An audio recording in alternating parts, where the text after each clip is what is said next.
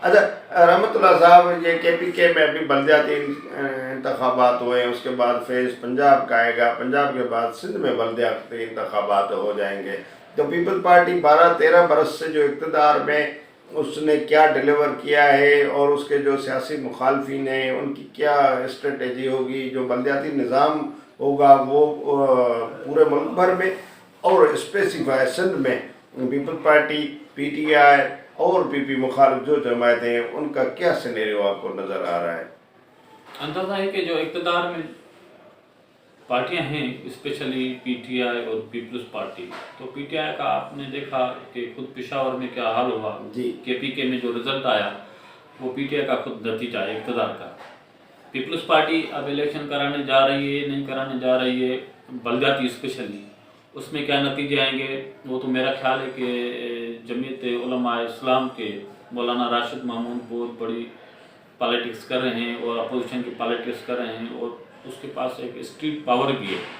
اس نے باقاعدہ power show اپنا کیا بھی مختلف جگہوں پہ، لاڑکانہ میں، حیدرآباد میں، سکھر میں مختلف کرپشن کے خلاف احتجاج کرتے آئے ہیں. ایک بڑا سرداروں کا کٹ ہوا ہے شکارپور میں، جیکاباد کے، شکارپور کے، گھوٹکی کے، کشمور کندکوٹ کے، یہ 3-4 اضلاع آپس میں اکٹھے ہوئے ہیں کہ اتحاد آپس میں بنا رہے ہیں، علاقائی اتحاد بنا رہے ہیں. یہ اسٹیک ہولڈرز ہیں، یہ الیکٹیبل لوگ ہیں. یہ ممکن ہے کہ پیپلز پارٹی کا کو مقابلہ کریں، اور ممکن ہے کہ آگے چل کے جو حالات ہیں پالیٹکس میں پیپلز پارٹی مخالف جو گروپ ہیں اینٹی پی پی سینٹیمنٹ جو ہے وہ ایک ہو جائے گا. ایک ہو کے پیپلز پارٹی کا مقابلہ کریں گے.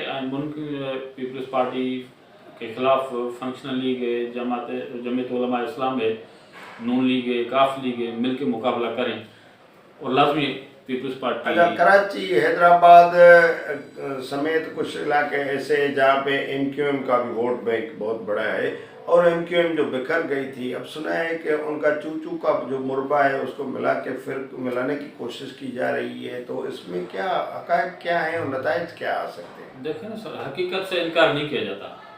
ایم کیو ایم ایک بالکل پولیٹیکل پارٹی تھی اور ہے، اس کے مختلف دھڑے بن چکے ہیں. وہ مختلف مراحل میں اقتدار کا بھائی بار ہوئے ہیں، حصہ دار ہو رہے ہیں. ان کا پارٹ رہا ہے سندھ حکومت میں، وفاقی حکومت میں، موجودہ وفاقی حکومت کے وہ حصے دار ہیں. اس طرح بلدیاتی الیکشنوں میں انہوں نے کراچی پہ، حیدرآباد پہ، میرپور خاص پہ، نواب شاہ پہ انہوں نے حکومت کی ہے، تو اس سے انکار کوئی نہیں ہے. لیکن اب چون کا مربع اگر مل کے کوئی مقابلہ کرتا ہے تو اچھی بات ہے، اگر نہیں تو پھر دوسری جو قوتیں ہیں وہ ان کا مقابلہ کریں گے. ویٹ اینڈ سی کا تھوڑا ویٹ اینڈ سی کا سچویشن پالیٹکس سے. اور جی ویورس، رحمت اللہ بڑو صاحب کی آپ نے باتیں سنی. ان کا کہنا تھا کہ اب کا ڈی جی ایف آئی ہے بشیر میں ان کو اور ٹف ٹائم ملے گا ان فیوچر، اور وہ سرنڈر کرنے والے بندے نہیں ہیں.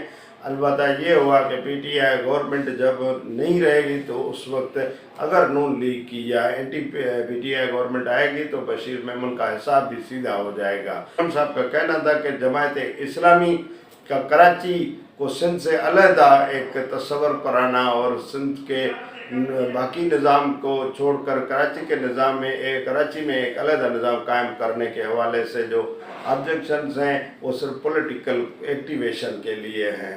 اور رحمت اللہ بوڈو صاحب کا یہ کہنا ہے کہ سندھ میں بلدیاتی انتخابات فری اینڈ فیئر ہوئے تو پیپل پارٹی کا الٹرنیٹ آنا ایک فطری عمل ہے.